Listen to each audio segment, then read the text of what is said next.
So I've got this thing about a clean workspace helping me keep my mind clear too. And really the same applies to the condition of my car, which, as it sits right now, is largely in bare metal and under attack from the moisture in the air. Cleaning up after every single project is a pain, but necessary. Hey y'all, so we're gonna do a little bit of just a kind of a cleanup and get ready for the next project sort of set of tasks today. As you may have noticed, it's been a couple of years since I built this frame, and in that time, a few humid summers have come and gone. And in this instance, we're gonna go through, I'm gonna show you my top 3, maybe a bonus item, using all these tools that are in front of you to see at least how far we can keep nature from winning. Talk is cheap. I'm not gonna stand up here and yammer at you about what parts I think. We're just gonna go to the car and I'm gonna tell you some of the places this stuff works really well. We'll talk about all the stuff on the way. Ooh, almost forgot. One point of detail is if there are any notes that you might have left yourself, like say the front suspension center line, or on this side of the frame you can't see, but there's, I have the dimensions for the wheelbase. Like just remember, you're gonna lose those. So scribe them, grind them.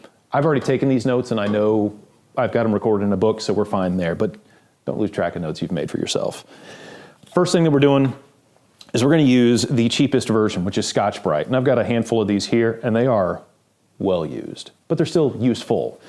And they're very good for 2 parts. One, you're always gonna need to get into nooks and crannies, like right here and here. There's not a tool that I really have that's gonna get the surface quality that I would want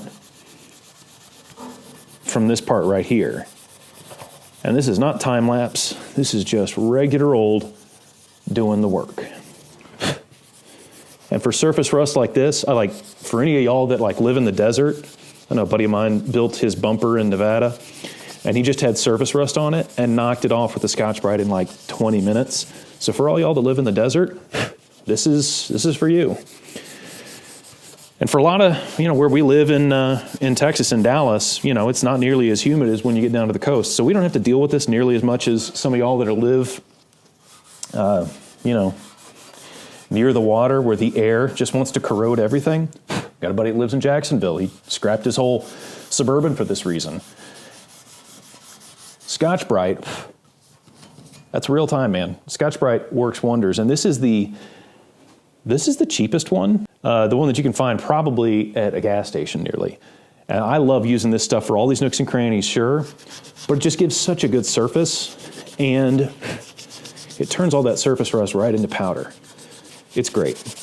Like right here, I have missed seeing some of these details. One thing I'll add to it is a good block of wood. Your hands are gonna get fatigued, especially if you're gonna do this on the course of a large frame. And here, Chris, let's show them on this. Here's what I was thinking. I've got this, and before I take this off, let me tell you how it got there. I used essentially like a really light lubricant, like what you might use for a squeaky wheel. That is not a good metal preservative, right? So we're gonna talk about metal preservative in just a second, but I would not use those types of things to preserve your steel, even though it advertises that there's usually corrosion resistance. It's, a lot of those are what's called hydroscopic, meaning they absorb water. And that's not what we want. We want something purely petroleum-based to keep water away. You can go back to your high school chemistry. So just a little bit with that backer really does help. So I'm gonna go back over this with some other stuff, but look, Scotch Brite, cheap, easy, and available. I mentioned what we're gonna use to preserve it, and this is maybe a little bit of a fast forward, but all petroleum lubricant. We have this from Seymour, it's their chain and cable lube. It's not a thin lubricant. This is one that we'll put on thinly, but this is really good stuff. Okay, next, I could have kept pushing on that for a little while, but there's diminishing returns, right? Sometimes you just want to get to, use a tool that's going to magnify what you're going to wear your arms out trying to do yourself. And I need to put this grinder somewhere else. Only to pick up a different grinder. So, What I like about this, these 3M strip-its, well, this isn't a 3M, but 3M came up with this years ago, right? It's whatever their strip-it is called. Everybody's got a version of it. Jag 10 has a couple of versions and so on. They're really easy to find. And the whole idea is that you can strip paint or corrosion from, you know, steel or metal or whatever without using a grinder, right? And taking down actual material. And that's pretty darn handy. In fact, years ago, I stripped the entire car, I stripped the entire Charger using one of these, using maybe 20 of these, stripped it all the way down. But what's cool about these, you put it on a 4.5-inch grinder. I don't think there's any use in being brand loyal. This is a Milwaukee, but I've had DeWalt's and all the others, and they're all the same when you get this small, right? They're not really nice like the Metabos. Point being, fire it up.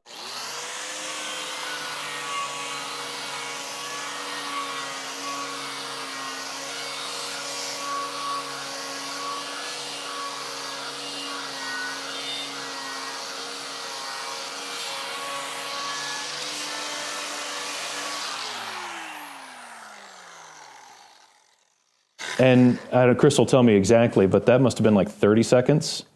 And we just cleaned this whole area. You saw how much effort I put into using the Scotch Brite on this little spot. These guys, you know, you can follow up and make really good progress over something that was frustrating you. That's why I love these.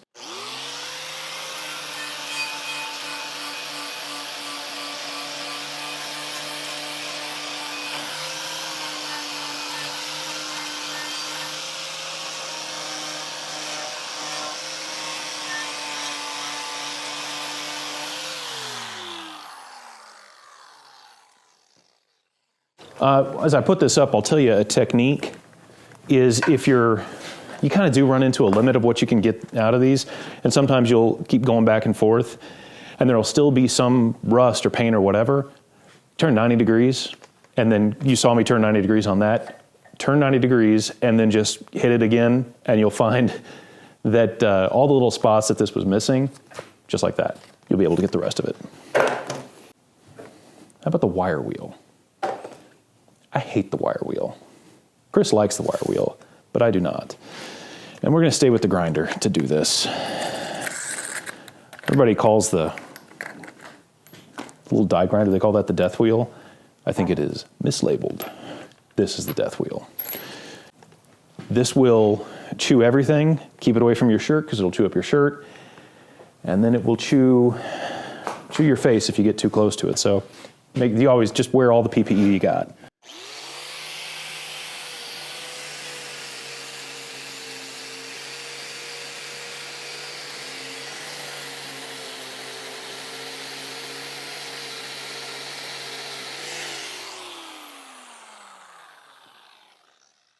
First of all, I just think this thing is just not terribly safe. I don't enjoy it too much. Second, it puts a texture on steel. So if you're using this for mild steel, it's pretty thick, you're gonna get like this almost like sandblast texture. Great if that's what you want, but you know, just heads up if that's not. The strip-it disc, on the other hand, doesn't do that, and of course a Scotch Brite doesn't either. But this puts a texture on, and so you're actually attacking steel with steel, right? So just be aware of that. But doesn't cost a lot, and if you have a grinder, you can attach these things. I do like these for when they go in a drill because I like this particular one. I use the snot out of it. Can you see that okay? Mm-hmm. Okay. To be able to get right in and catch, you know, those little corners that are right there, or if I may be able to get like here. I'll also use it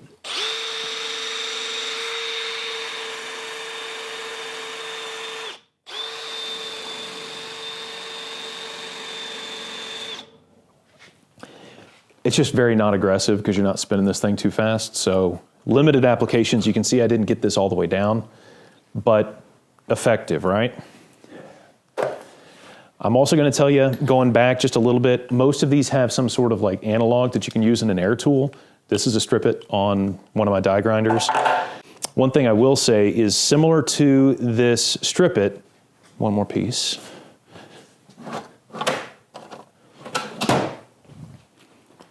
is another Scotch Brite or Jag 10 product, and this is a surface conditioning disc. Really, really perfect when you don't want to take down material, so a lot like the Strip It, but you kind of do want to leave more of a shiny sheen on it. I'll show you how this one works. Let's do this. Talking about it is like dancing about architecture. So let's just do it. See, we want to get that off.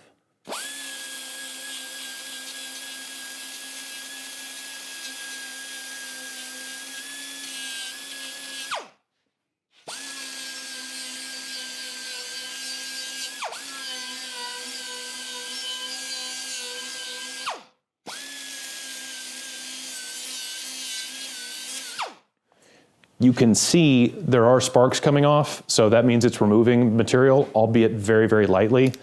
Brown is medium, other colors have different grades.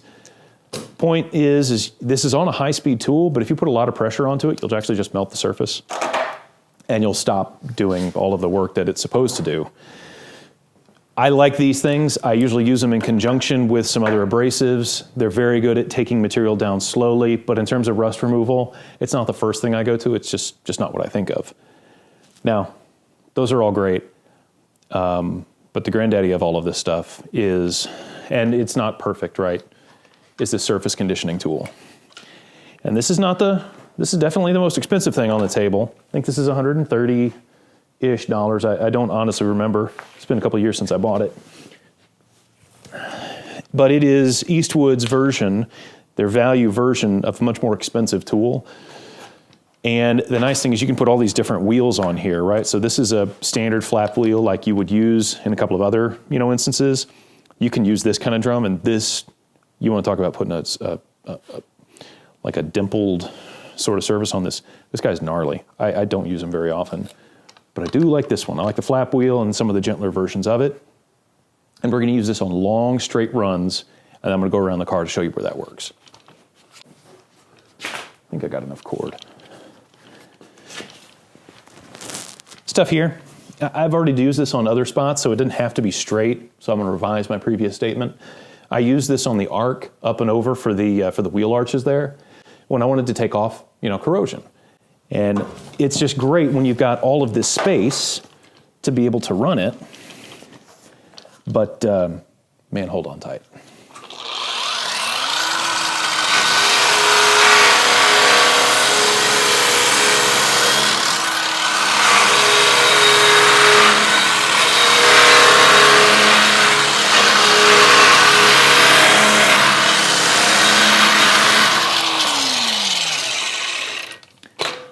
I'm not going to keep going more because that's super loud and I don't have my hearing protection in, but you can get an idea as to where this could be useful. And I'm going to use this particular tool, just me personally, on these straight runs, top stuff that's very accessible.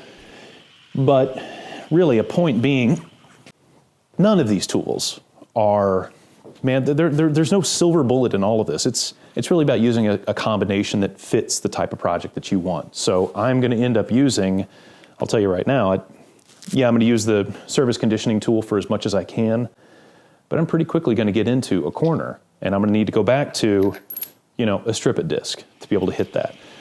And then I'm going to need to be able to use some Scotch Brite, and I'm going to use this guy to get into the little nooks and crannies. I'll probably get out a screwdriver for some of the tighter spots.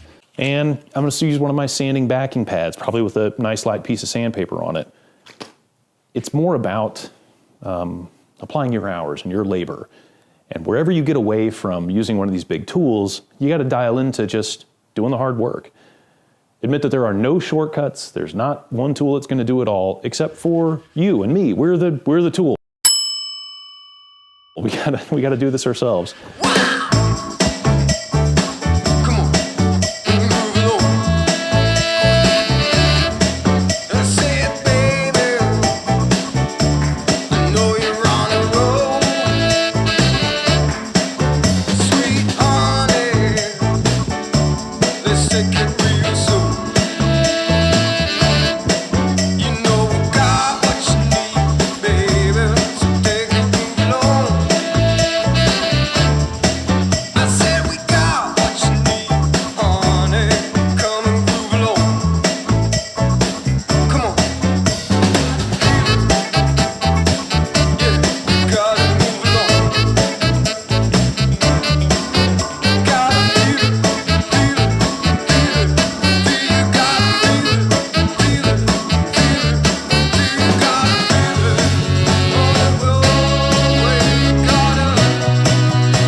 Okay, so now I am pretty much done. I've got the frame clean, it's bright, and I'm personally satisfied with it, but so that I don't find myself doing this here just a few weeks from now, I'm gonna go and I'm gonna hit it with some preservative, and I'm gonna apply it with just one of those same pieces of Scotch Brite pretty evenly. Very straightforward, right? Clean it, preserve it, move on to the next. But it's been a very full Sunday, and now I'm gonna maybe take a minute and just enjoy looking at some of my hard work. So appreciate y'all being here, and until next time, take care.